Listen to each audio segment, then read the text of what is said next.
G'day everyone. Today we will go through how to strip down these cylinder heads we pulled off this VG30 in a previous video. The head is exactly how it came off in that video. I haven't touched it. We need to strip it all the way down, clean everything, and put it all back together. The goal here is to reuse as much as possible. Of course, we want to change out them valve stem seals. We'll make sure everything that is reusable actually can be reused, and we will go through how to get it in a condition we can put it back on that cylinder block. Now, the first thing we need is a valve spring compressor. It's the only special tool we need to do this job, but we do need one. The valve springs are very deep in the head, and I've gone for a version that looks a lot like this. They're about 25 bucks for the full kit. They do lots of different cylinder heads, and this one is more than suitable to do this job, so that's what we'll do. And of course, if you have a small magnet like this one here, that is very handy as well, because getting them collets out is very difficult without one. Other than that, there's no special tools. Let's go, we'll get it all apart, clean everything, inspect what we can, and put it all back together, hopefully reusing as much as possible. So, let's get started. Okay, firstly, before pulling anything off, we need to make sure that these are marked. These caps need to be marked in their position and their orientation before we remove them, or we'll have some issues with them not being round. They're basically bored from factory in the bolted in position, and they need to go back where they came from. Now I'm using an engraver here just to mark number 2 exhaust. Obviously that's number 1. I'll do number 3 exhaust, and we'll mark the intake as 1, 2, 3, 4, 5 intake.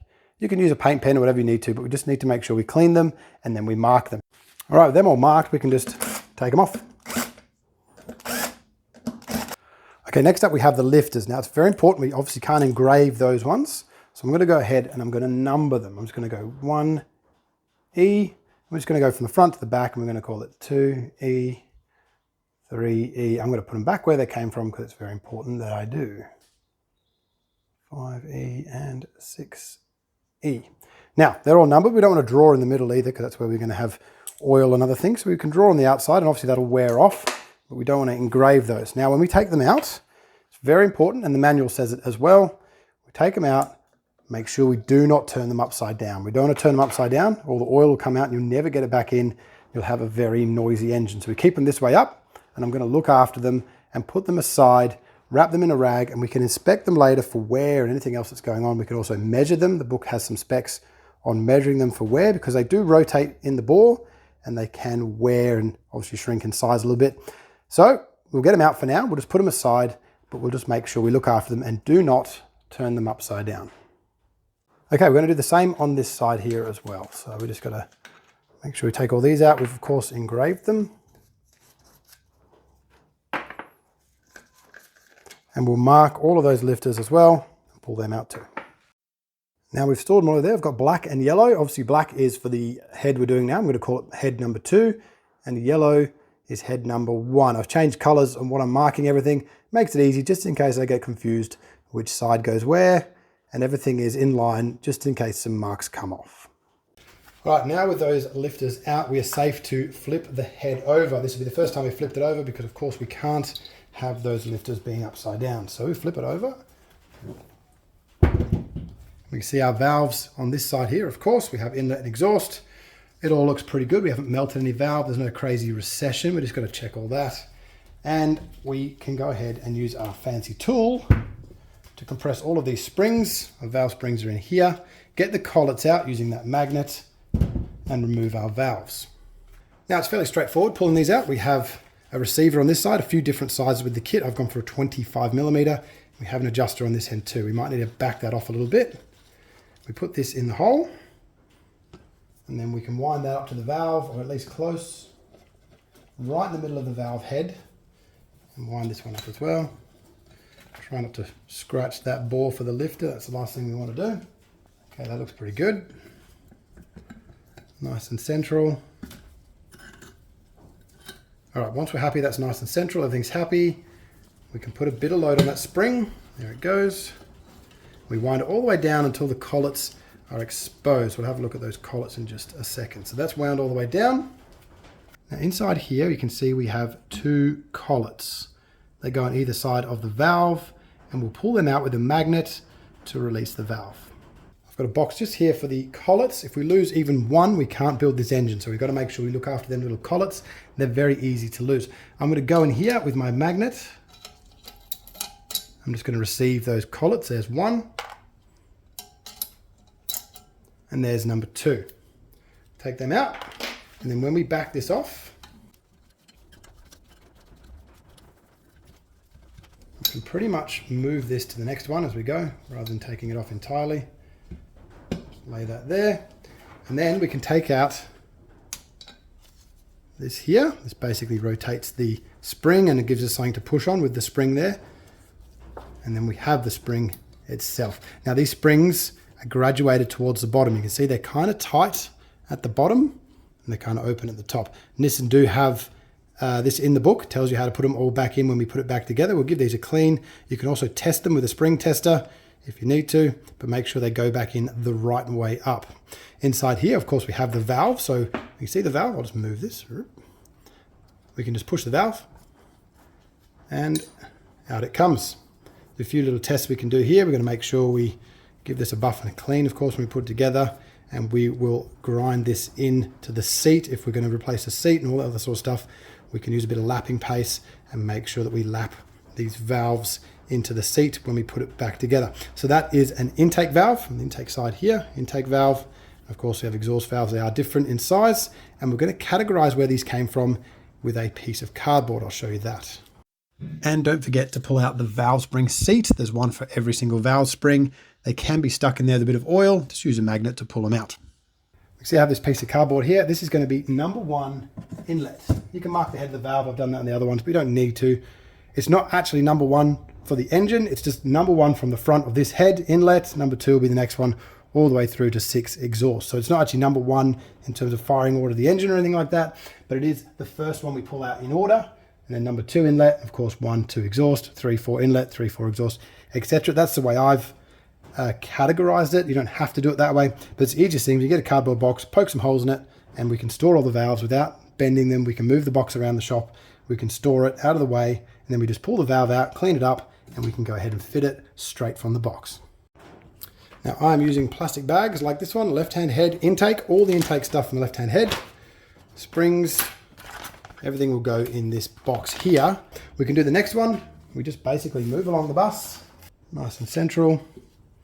Pop this in here. There we go. Most of the way down. We don't need to compress the spring fully, just enough to get the collets out. Of course, we can extract those again with a magnet. There's 1, 2. Same as before, we just back it off, nice and easy. Try to keep it as central as possible. We don't want to scratch that bore. And we'll just move it along to the next one. Work our way through all the intakes, and of course we'll do the exhaust as well. Same thing. Spring is in the correct orientation when it comes out, which is always good. Okay, so of course we're going to remove these valve stem seals. There's nothing scientific here. I'm using a pair of needle nose pliers, and we're just going to grab them, bit of a twist backwards and forwards, and pop out. They come like pulling a tooth. Pretty straightforward. They can be pretty tight, but they do come out eventually. Just be careful of that bore for the lifter. We'll get rid of any excess sealant and any gasket kicking around, and get them spark plugs out as well. They're a 16mm deep socket. And now we have a chance to get rid of any gasket and loose material sitting on the face of the cylinder head, because of course we do need to measure it. I've got 600 grit wet and dry here, and a block of aluminium that's quite flat. It's very flat, in fact, and it is at least as wide as the head. I'm going to go backwards and forwards using a lubricant. In this case, it's 5.56 CRC. Lots of lubricant, thin oil if you need to. Backwards and forwards, cover the entire face of the cylinder head, and make sure that we're not favoring any part of it until we get a nice flat surface just like this. It takes a bit of work, but it's worth doing. Make sure we clean out them dowel holes as well. And then we can go ahead and measure how flat this cylinder head is. As per the book, we use a straight edge like this one here in these spots. So we have the diagonal, we have both the side and the full length of the head as well. And we're going to use a 1/4 thou or 0.1mm feeler gauge. and we're going to try and slip that under the ruler. If the feeler gauge won't go under the ruler, it's within spec. If the feeler gauge passes under the ruler, where there is light coming through underneath the ruler, of course, then we may need to plane the face of the cylinder head. This one here was pretty good. I could not get the feeler gauge under in any position, so I'm pretty happy with it. If in doubt, a machine shop will plane the head for you. Not too expensive, fairly easy to do. Just take it in and they'll take a lick off it for you if you need to. Once we've checked that and we're happy, we need to check the valve deflection as well. If we put a valve in the guide with our finger at the bottom and we go backwards and forwards, we can check the deflection against a dial indicator. The maximum deflection is 0.2 millimeters. I'm going to take a chance here just to polish up this half bore for the camshaft. There's quite a bit of scoring there on that particular one. I'm just going to polish it with a little bit of polishing paste. I don't want to take any material off. I just want to polish it so that scoring doesn't continue. Now next, I'm going to lap the face of the valve. So we're going to clean up the valve and I'm going to lap the valve to the seat it came out of. Not entirely necessary if the valves come out from a running engine. We're happy with it and it's going to go back into the exact same spot, but it's a good chance for us to lap the valve in and increase that sealing potential of the valve and increase performance of the engine. So a little bit of lapping paste. We're going to lube up the stem of the valve just to help things out, backwards and forwards until that grinding sound changes, and then we can lift the valve and move to another spot, backwards and forwards using a fine paste. That's all I'm using here. You can use fine or coarse, or use coarse first and then go down to fine. That's often the way to go. I'm pretty happy. These are pretty close. The fine grit is just okay. And we'll do this to every single valve before rebuilding this cylinder head. Once we've done that, of course, we number the valve, put it back where it came from, and we need to clean out any of the intake and exhaust ports because, of course, we do not want grinding paste in there. So a little bit of contact cleaner, clean them all out and make sure we don't have any excess lapping paste in there. When it comes to fitting these valve stem seals, I'm using an Impact Deep 10mm single hex socket here, and it grips them really well. It doesn't affect the spring or the seal, and I can tap on it against the metal casing of that valve stem seal. If you don't have a socket that's appropriate that fits, you can also use the same tool we use to compress the springs. If you use one of the very small adapters, I found that to be very close, and you can screw them in and push that valve stem seal in. This was very good. I'm pushing on the metal. It's perfect. It doesn't affect the seal at all. I'm very happy with how easy these were to fit. A couple of hits with a hammer. You can feel the tone change when they're all the way home. And we just go through and do every single one. And just before we put the valves and the springs back in, make sure we refit them valve spring seats. There should be a witness mark on the seat showing where the spring was sitting previously. Okay, next we're actually going to fit the valves. We're going to put them back where we lapped them into. Of course, they were numbered. A little bit of oil on the stem as before, and then we can fit the spring. Now the spring has a tapered end where it's much closer together and an open end. The tapered end where it's closer together also has a bit of paint on it. That goes down into the cylinder head that way. We want the tapered end at the bottom. We have our retainer. Slip that on top, and we're going to put a bit of oil between all of that. I'm just going to inject a bit of oil between the spring and the retainer just to make sure that everything has oil where it needs to.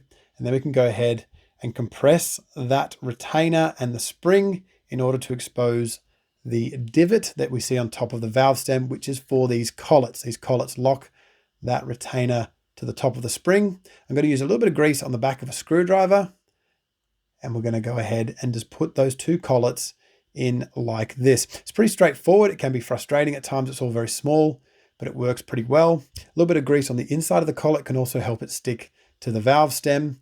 And I've basically just put them in like this. Once we're happy that they're next to each other, they're sticking to the valve stem and they're not going to come out, we can back off the tool and slowly bring that retainer in to consume those two collets. Nice and slowly, keep everything central, keep an eye on the collets, make sure they don't jump out, and make sure they're both in there. If one falls out, it can spring out across the workshop, and that's the last thing we want. And they fit fairly straightforward. Takes a little bit of time and a bit of patience, but they fit much like that, and it's a fairly straightforward job. Now next we're going to fit these hydraulic lifters. There is a measurement. Make sure we measure them. For the most part, if they look good and they came out fairly tight from them bores, there's no scoring or wear on them, they shouldn't really be worn at all. Now they have a lube port on them. You can just see it here in that groove there. There is a lube port. I'm going to squirt some oil through that lube port and make sure it comes out the top where it should. And it's also a good chance to clean out any old engine oil from in them. You can see the engine oil coming out is a little bit black. I'm going to pump some through, basically going to flush it out and make sure we get oil inside that lifter. And then we can fit it. We're going to oil everything up as we fit it, and we're going to make sure that the lifter stays this way up. We don't want to turn it upside down. So if we're turning the head over again, don't fit them yet. We want to make sure everything's lubed, lube up the bore, lube up the lifter, and then we can basically just drop it in the same position it came out of. Of course, we did label them when we pulled them out. I've just wiped the paint off so we can fit it, wipe the paint off, fit it to where it needs to go, give it a spin with this magnet here, and that is pretty much this head built. Fit the rest of the lifters, and we are ready to put the head onto the block when we get to that stage. Other than that, that's the job. Thank you very much for watching.